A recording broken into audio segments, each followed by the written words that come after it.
Occasion ఏదైనా location ఎక్కడైనా తెలుగువారి వేడుక అంటే ఆలివ్ మిఠాయి ఉండాల్సిందే. మిఠాయి అంటే ఆలివ్. నిన్నటి వరకు భారత్ పాకిస్తాన్ మధ్య ఉద్రిక్త పరిస్థితులు నెలకొన్న విషయం తెలిసిందే.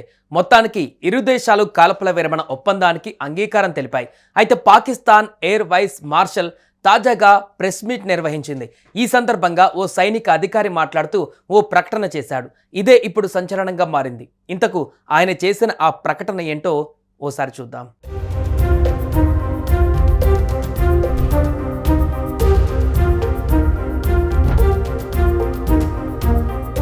భారత్ పాకిస్తాన్ ఉద్రిక్తత నేపథ్యంలో పాకిస్తాన్ ఎయిర్ వైస్ మార్షల్ తాజాగా ప్రెస్ మీట్ నిర్వహించారు. ఈ సందర్భంగా పాకిస్తాన్ సైనిక ఉన్నతాధికారి ఔరంగజేబ్ అహ్మద్ మాట్లాడుతూ 2019లో పుల్వామాలో జరిగిన ఉగ్రదాడిలో పాకిస్తాన్ సైన్యం పాత్ర కూడా ఉందంటూ అంతర్జాతీయ మీడియా సమక్షంలోనే అంగీకరించాడు. పుల్వామా దాడి గురించి మా వ్యూహాత్మక ప్రతిభతో భారత్కు చెప్పడానికి ప్రయత్నించిందని వివరించాడు.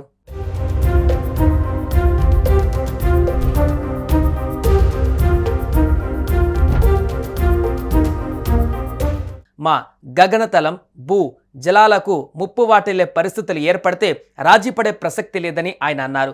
తాము దేశానికి ఎంతో రుణపడి ఉన్నామని, పాక్ ప్రజలు తమపై పెట్టుకున్నటువంటి నమ్మకాన్ని వమ్ము చేయబోమని తెలిపారు.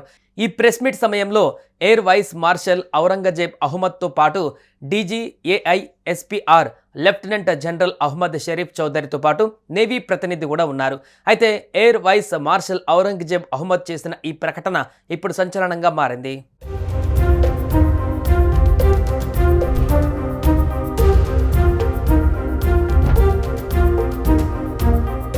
ఇకపోతే 2019 ఫిబ్రవరి 14 పుల్వామాలో జరిగిన ఆత్మాహుతి దాడిలో ఏకంగా 40 మంది మన సిఆర్పిఎఫ్ జవాన్లు అమరులయ్యారు.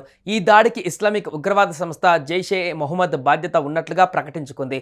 కానీ మొదటి నుంచి ఈ దాడి పాకిస్తాన్ పనే అని భారత్ అనుమానించింది. పాకిస్తాన్ మాత్రం ఈ దాడితో మాకెలాంటి సంబంధం లేదని గట్టిగా వాదిస్తూ వచ్చింది.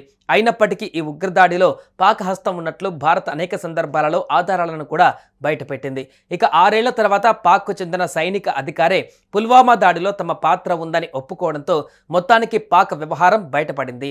ఇక అసలు నిజం బయటపడడంతో పాకిస్తాన్ను వదలకూడదంటూ నెటిజన్స్ కామెంట్ చేస్తున్నారు.